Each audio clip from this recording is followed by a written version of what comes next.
วัสดีครับท่านผู้ชมผมจะมารีวิวแว่นอะไรวะแว่นกันแดดครับว่าผมซื้อเท่าไหร่ครับมาดูครับผมซื้อประมาณ100 ล้านนะครับโอ้พระเจ้าจอร์จแพงมากมันยอดมากว่าเลยแว่นนี้น่าจะถูกทิมตั้งดนเพราะว่ามันแพงมากใครก็อยากได้แต่ผมได้คนเดียวครับผมรวยครับโคตรรวยเลยครับ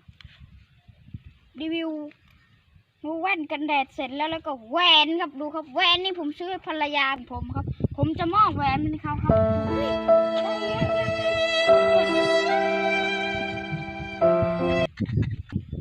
นี่คือภรรยาของผมรักเธอครับ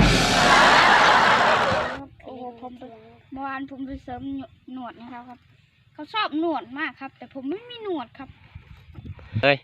ทำไมเขาชอบรังเกียจผมก็รวยเงินผมก็มีที่หน้าผมก็เป็น100 ไร่กูงงเลยอีสัตว์เลยฮัลโหลมีคนโทรมาทักกูครับฮัลโหลครับให้ผมหอบไปประเทศนอกเหรอครับช่วงนี้ฝนตกครับผมยังถ่ายละครอยู่ครับเอาไว้เดือนหน้านะครับรีวิวนาฬิกานะครับรุ่นซีแซดครับดูครับเขารวยเลยครับผมโคตรรวยเลยดูผมซื้อซ่องให้ภรรยาของผมครับโคตรรวยเลยดูครับดูขึ้นเลยดูครับผมซื้อให้หมดดูครับน้องผมนี่ผมปล่อยประมาณ20กายประมาณ100 โตเลยนะครับผมปล่อยในน้องนะครับมีแต่ตัวใหญ่ๆนะครับผมซื้อประมาณ100 ล้านเลยนะครับผมไม่อยากจะโม้ครับต้นไม้ผมเอามาจากประเทศสหรัฐอเมริกานะครับผมไม่อยากจะโม้แต่จะโม้ให้พังดูครับอะไรเรือทำไม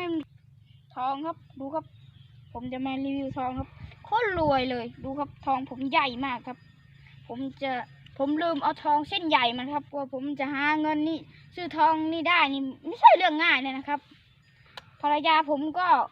เธอนี่โอ้โหเป็นผู้หญิงเลยนะผมสวยจังครับผมอยากหอมแก้มเธอแต่เธอไม่ให้หอมครับ